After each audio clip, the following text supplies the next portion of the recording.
What's the most valuable resource in the world? Gold? Diamonds? Money?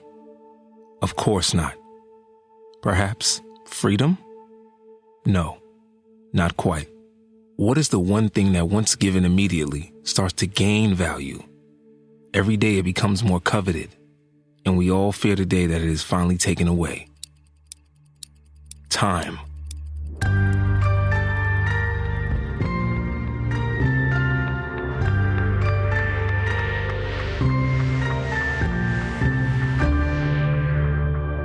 Welcome to another Shade of Crime, a true crime podcast about crime committed by and against people of color. On the day of this recording, Ronnie Long has been in prison for 15,965 days. Drops of blood drip into a toilet. The blood blossoms as it falls into the water. Loud and strained calls follow every drop of blood. There's Ronnie Long, on his knees in front of a commode. He uses his arms to wipe blood away from his stained lips. He flushes, catches his breath, then struggles to get back on his feet. In the prison infirmary, Ronnie is asked how long has he been feeling the pain. He tells the nurse it's been a couple years and he has asked for checkups in the past, but was always just given aspirins. He is then asked about any illegal drugs that he could be taking. He makes it clear he is drug and alcohol free. The next questions are whether or not Ronnie has been doing any strenuous work that could have caused a tear in his stomach. Ronnie thinks back to all the work he had to do at Mountain View Correctional. After years of asking for treatment, Ronnie finally gets a diagnosis. He has a double hernia. And because the prison system waited so long, he now must have an emergency operation. It goes as well as can be expected. And around that time, his mom starts chemotherapy. In between days of recovery and prayers for his mother, the painkillers allow his mind to drift into a hallucinatory dream of all that he hopes will redeem his life.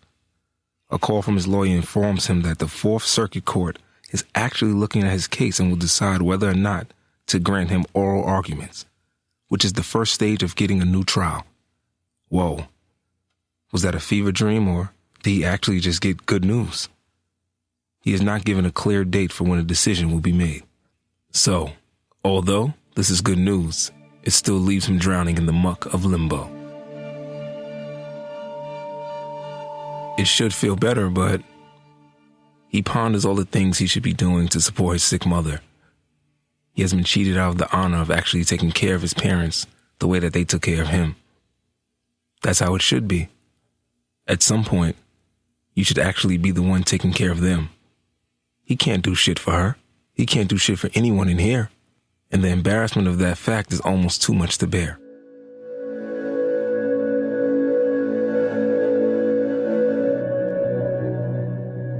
Weeks after the surgery, Ronnie is taking a shower when he feels a painful lump on his stomach.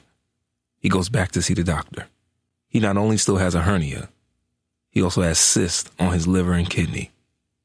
Ronnie asks about surgery. He is then told it's not that simple. It is expensive and they have a waiting list for procedures. His name must be added. And considering he just had an emergency surgery, it could be a long and painful wait. Until then, Ronnie is given painkillers to medicate the growing pain in his stomach. Only limited exercising, no soda, rice, or dairy. There's a whole list of things he can't have. It's a lifestyle change. Ronnie, blunt as always, asks if this is something he can die from. The doctor reluctantly informs Ronnie that given his age and the possibility of the delayed treatment that yes, it is possible that he could die from the hernia as well as the cyst. Ronnie asks about Medicaid. Unfortunately, it is not available to prisoners. His best shot is to get out, and then given his age and income, he could likely be treated for everything.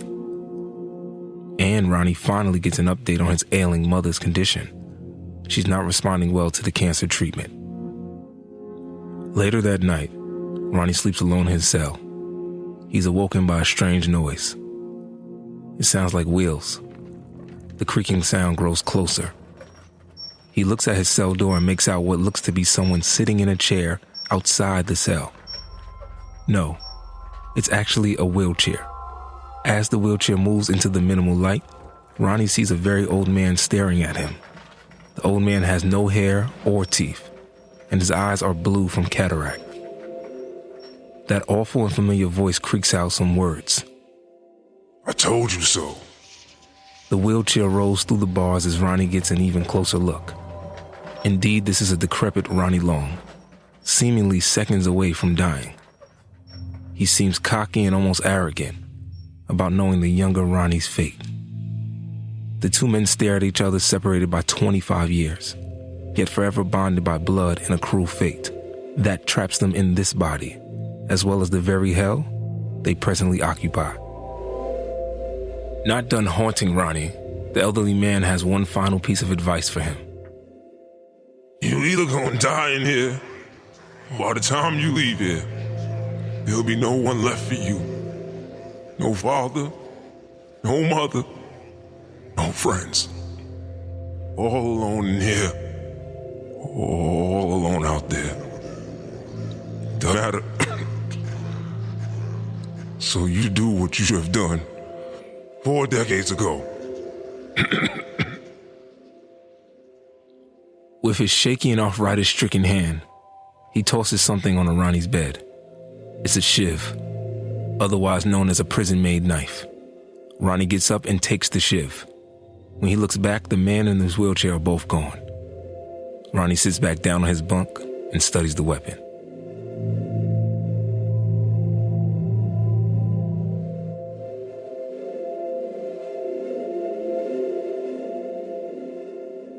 For the first time ever, Ronnie's considering taking those sex offender classes. Maybe that way he can get early release and not die of illness in here. He could also get to be with his mom before she passes. Ronnie looks at a family portrait from decades ago. It is filled with ghosts. His father, siblings, grandmother, and him. He can't wait forever. Who knows if the Fourth Circuit will even give him a date for oral arguments? But what if they do? What if they learn that he confessed to the rape by going to sex offender classes? Will that ruin any chance he could have had? And who's to say Ronnie really gets an early release date? This could be the state's way of getting him to finally confess. If Ronnie does it, then that means he's wasted all these years behind bars when he could have just pleaded guilty 43 years ago. He would leave here as the rapist that made a deal decades too late. A fool who was always guilty. And everyone who fought for him were even bigger fools. He will lose his name, but regain his family. There has to be some mercy left in his world. Even bad luck runs out, right? He gives it a few months to see if justice finally shines on him. Ronnie goes from years of hoping his mom calls him to dreading the call about her. All the while, time insidiously does its damage.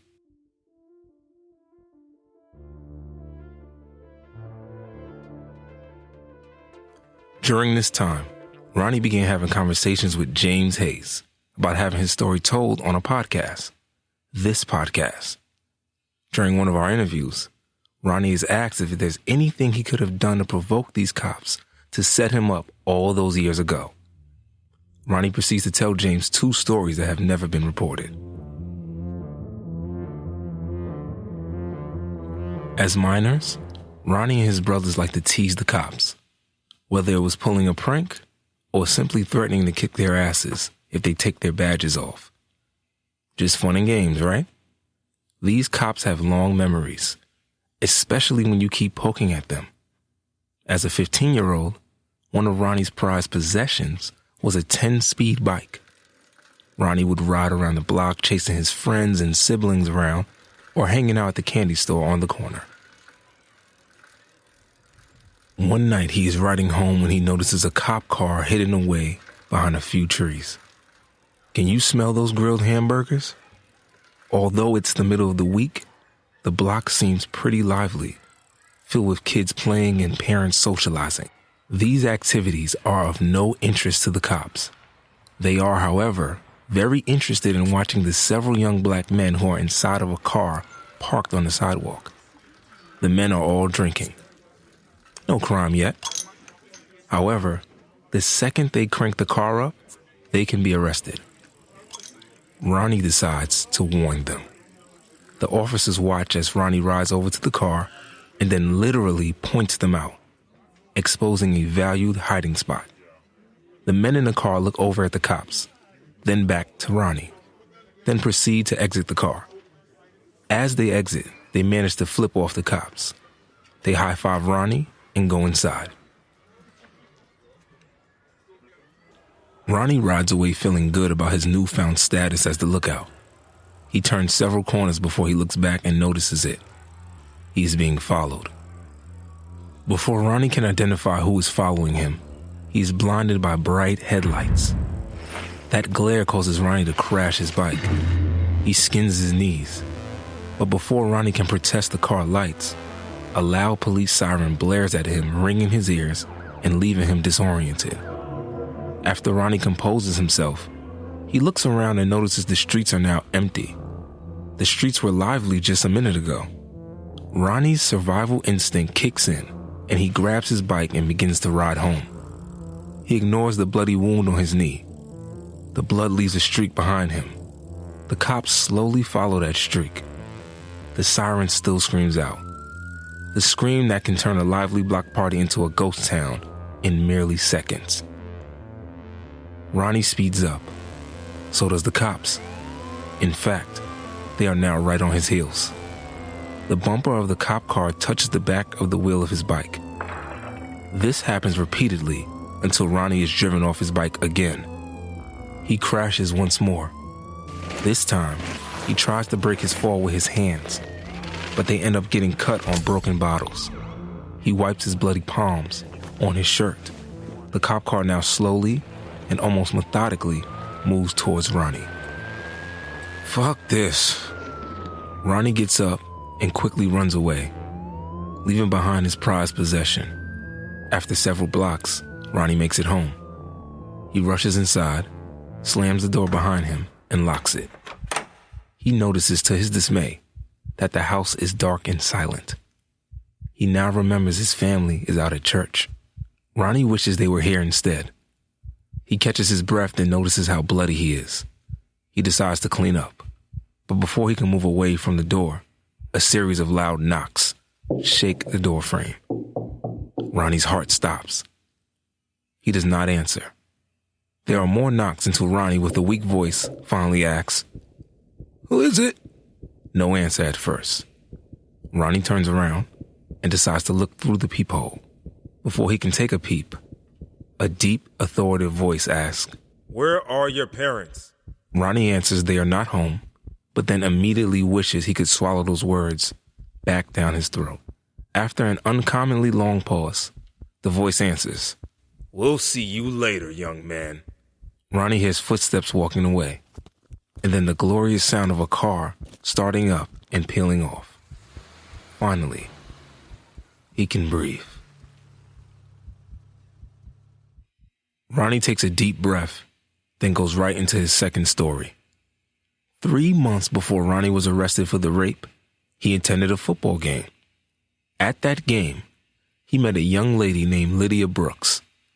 After some conversation, he got her phone number. That Friday, he came by her house, only to find she was at the mall. Lydia's mom told Ronnie to come back in an hour. Ronnie finds a local fast food joint. He goes through the drive-thru and orders a hot dog and a drink. There was nowhere to park, so he drives across the street and parks in front of a convenience store. After an hour, Ronnie goes back over to Lydia's house. The two go out. That following Monday, there was a knock at the door of the Long family home. Ronnie's mom answered and was greeted by police officers. They asked her to speak to his father.